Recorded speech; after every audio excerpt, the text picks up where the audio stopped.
सियासी नुमाइंदे जो हैं वो वज़ीर-ए-आज़म से उन्होंने मुलाकात भी की और उन्होंने फिर सूबे की पूरी सूरत-ए-हाल उनके सामने रखी।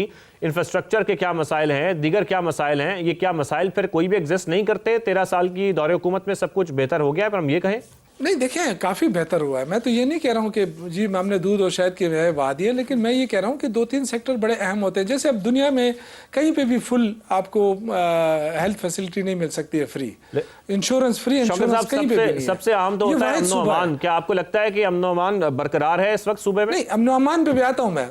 देखिए, अमन व अमान, अगर आप उस अमन व अमान की बात करते हैं ना जिससे स्नैचिंग होती है, जो चोरियां होती हैं, डकैतियां होती हैं, वो अल्हम्दुलिल्लाह शहर ये इस खैबर पख्तूनख्वा में कम से कम वो चीज़ नहीं है जो कराची के अंदर सूबे में किसी किस्म का कोई क्राइम एग्जिस्ट नहीं करता। ये नहीं, क्राइम तो हर जगह होता है, मैं ये नहीं कह रहा हूँ, लेकिन जो क्राइम है, जो क्राइम की बात कर रहे हो, जिसको कंपैरिजन है, कंपैरिजन कर सकते हैं, वो कौन सा क्राइम है जो कि आप कह रहे हैं? देखें जो जिस रेशो के साथ कराची के अंदर हो रहा है या पंजाब में हो रहा है, अगर आप उसको कंपैरिजन करें ना, तो देखें उस कंपैरिजन में आपको पता चल जाएगा कि सूबा कितना वो है अमन व अमान की सूरत है। हाँ, दहशतगर्दी है। अब दहशतगर्दी जो है वो क्यों है, उसको सबको पता है कि क्रॉस बॉर्डर टेररिज्म, अब बॉर्डर को कंट्रोल करना। दहशतगर्दी के वाकयात सबसे ज्यादा अगर केपीके में हो रहे हैं, उसकी जिम्मेदारी किस पर है? क्योंकि अमन व अमान की जिम्मेदारी 18वीं तरमीम का हम ये भी देखते हैं कि वो सूबे के ऊपर आती है, अपने सूबे को सिक्योर करना उनका काम है। नहीं, लेकिन 18वीं तरमीम के बाद हमें बॉर्डर की जिम्मेदारी नहीं दी गई है ना। मैं तो यही आपसे अर्ज कर रहा हूं, लेकिन सूबे की जिम्मेदारी तो आपके पास है। टेररिज्म हो रही है तो नहीं, सूबे की तो हमारे पास है, लेकिन अगर हम मुसलसल, अगर सपोज हम पंजाब जो है वो दहशतगर्दी के खिलाफ काम करें और हम यहाँ से और बेचते रहें, तो कितने हम वो मारते रहेंगे, कितने पहुंचते रहेंगे। शौकत साहब, मुझे शॉर्टली कमेंट दीजिएगा कि जिस ऑपरेशन की बात हो रही थी और जिस ऑपरेशन के बारे में कहा जा रहा था कि केपी में ऑपरेशन होना चाहिए, आप ही की हुकूमत है वहां पे, वो क्यों मुखालिफ हमें नजर आई ऑपरेशन के? वो क्यों ये कहती है कि बैठ के बात की जाए? देखिए, अब मेरा जो भाई है ना, अब मैं इसी पे आता हूँ।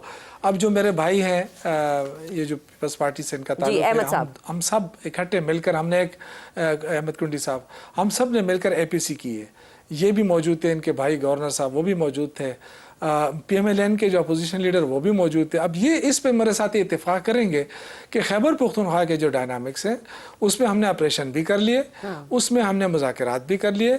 अब आइंदा क्या करना है, वो उस एपीसी में तमाम जहाँ की जो स्टेक होल्डर पॉलिटिकल पार्टीज है, उन्होंने एक 15 नुकाती एजेंडा साइन करके दिया है। ठीक है, आइंदा क्या करना है ये हम अहमद साहब से बात करेंगे। शौकत यूसुफजई साहब हमारे साथ लाइन पर मौजूद हैं, अहमद करीम कुंडी साहब भी लाइन पर मौजूद हैं। अहमद साहब, जैसा कि गुफ्तगू आप सुन रहे थे शौकत साहब की, फिर हम अमन व अमान की जब बात कर रहे हैं तो आपको क्या लगता है केपीके में सूबाई हुकूमत की कितनी जिम्मेदारी है अमन व अमान कायम रखना पे? दहशतगर्दी के वाकयात अगर वहां पर बढ़ते हैं तो वो सूबे को किस हद तक महफूज रख सकते हैं? देखें, सबसे पहली बात जो शौकत यूसुफजई साहब ने की है, हमने ऑल पार्टीज कॉन्फ्रेंस की, उसका एक एलामिया हमने जारी किया और हमने उसमें एक बुनियादी बात की थी, जो सूबाई हुकूमत जो है ये प्रेस कॉन्फ्रेंसों के जरिए ताने और तंज को छोड़ के ये जो वफाकी हुकूमत के साथ तनाव है इसको खत्म करें।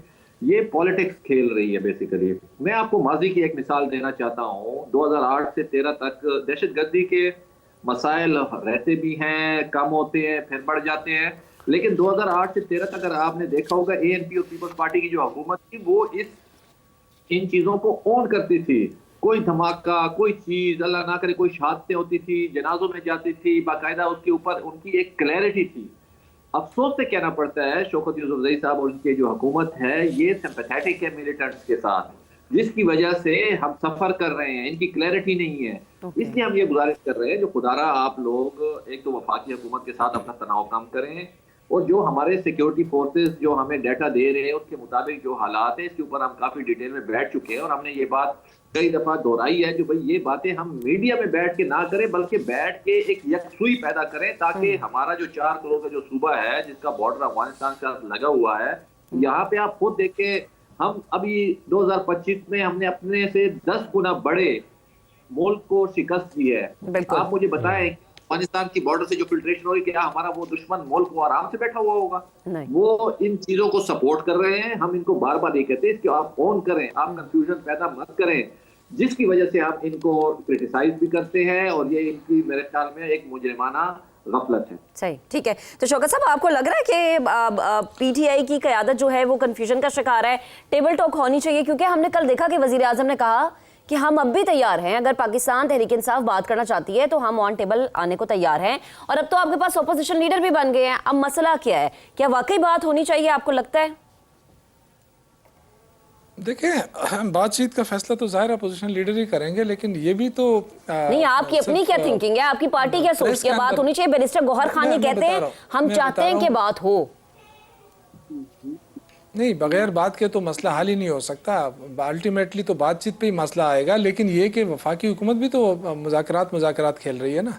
कोई देखे ना, अभी तक मेरे भाई ने बात की, लेकिन ये नहीं बताया कि हमने जो वफाकी हुकूमत को 15 नुकाती एजेंडा भेजा दहशतगर्दी के खात्मे के लिए, उस पर कोई जवाब दिया उन्होंने? सिंगल तक जवाब नहीं दिया उन्होंने कि जी न वज़ीर ख़ारिजा दाखिला ने दिया, ना प्राइम मिनिस्टर ने दिया, ना स्पीकर कौमी असम्बली ने दिया, कोई जवाब अभी तक नहीं आया। फिर उसके बाद स्पीकर साहब ने बाकायदा ख़त लिखा दोबारा कि जी हमने ये APC बुलाई है, नहीं, कोई जवाब नहीं। तो देखिए, फेडरल गवर्नमेंट जो है वो शौकत साहब, हम यहाँ पर ये भी देख रहे हैं जो साबिक वज़ीर आला KP थे वो फिर भी इंटरेस्टेड दिखाई देते थे। आपको लगता है कि सुहेल आफरीदी इस वक्त इंटरेस्टेड हैं? क्योंकि आपको साथ में ये भी मुझे बताएगा कि उनका इंटरेस्ट इस वक्त सूबे में कितना है। वो सियासत को लेकर तो हमें बड़े एक्टिव दिखाई देते हैं, दूसरे सूबों में भी जा रहे होते हैं, वहाँ पे एक्टिवली सियासत कर रहे होते हैं, लेकिन अपने सूबे के ऊपर उनका इस वक्त कितना ध्यान है? फिर मुज़ाकरात के लिए वो किस हद तक तैयार है? देखें जी, ये तो हर दौर में हम पे इल्ज़ामात लगते हैं कि ये सूबे को फोकस नहीं कर रहे हैं, ये बस सियासत खेल रहे हैं। लेकिन अगर मैं आपको फिगर बताऊं, 22,000 सिर्फ डॉक्टर हमने भर्ती किए हैं सरकारी अस्पतालों में।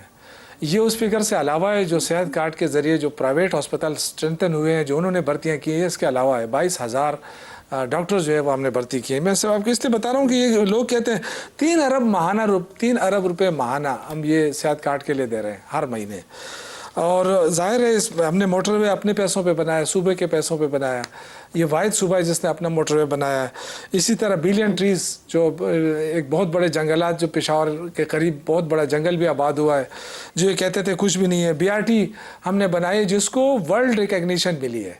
ये वाहिद सूबा BRT है जिसको वर्ल्ड रिकग्निशन मिली है, बाकायदा इसको अवार्ड मिला है। तो मैं आई थिंक कि देखिए 2013 में हमारा सेहत का बजट जो था वो 9 अरब था। अब इससे आप अंदाज़ा कर लें, और अल्हम्दुलिल्लाह 2024 में हमने 70 अरब तक पहुँचाया।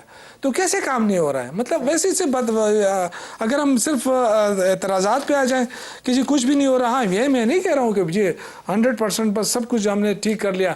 मुश्किलात हैं क्योंकि हमारे पास जो वसाइल है वो कम है, हमें वो वसाइल नहीं मिल रहे हैं जो पंजाब को मिल रहे हैं, जो सिंध को मिल रहे हैं। वरना आप देखें ना रोजाना क्या गटर में लोग यानी आप ही कह रहे हैं शौकत साहब कि KP के साथ सौतेली माँ जैसे सुलूक हो रहा है, तो इसके लिए फिर आपने आवाज कहाँ उठाई? विफाक से बात की।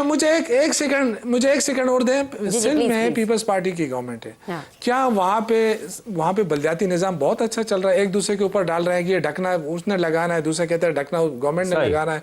लोग बेचारे मर रहे हैं रोजाना, वहाँ पे ट्रांसपोर्ट के आए तो लोग कुचले जा रहे हैं। ये तो वहाँ की गवर्नेंस है। तो हम पे तनकीद करें, लेकिन अपनी हुकूमत को भी ठीक करें ना, सिंध की भी ठीक करें, पंजाब को भी ठीक करें। तो वहाँ तो सब कुछ वैसे के वैसे ही है, लेकिन यहाँ पे हम पे बड़ी तनकीद होती है, जी ये कुछ नहीं कर रहे हैं सियासत। भाई हमारा लीडर जेल में है, क्या हम उसके लिए आवाज़ ना उठाएं? इस वक्त रूल ऑफ लॉ नहीं है मुल्क के अंदर, क्या उसके लिए हम आवाज़ ना उठाएं? इस वक्त जमहूरियत जो है वो ख़तरे में है, बल्कि ख़त्म हो गई है ही नहीं। को वोट को इज्जत दो वाली बात ही ख़त्म है। सब जितना हमारा मैंडेट था वो चोरी हो गया। फिर हमें कहते हैं जी आप आवाज़ क्यों नहीं उठा रहे हैं इसके लिए?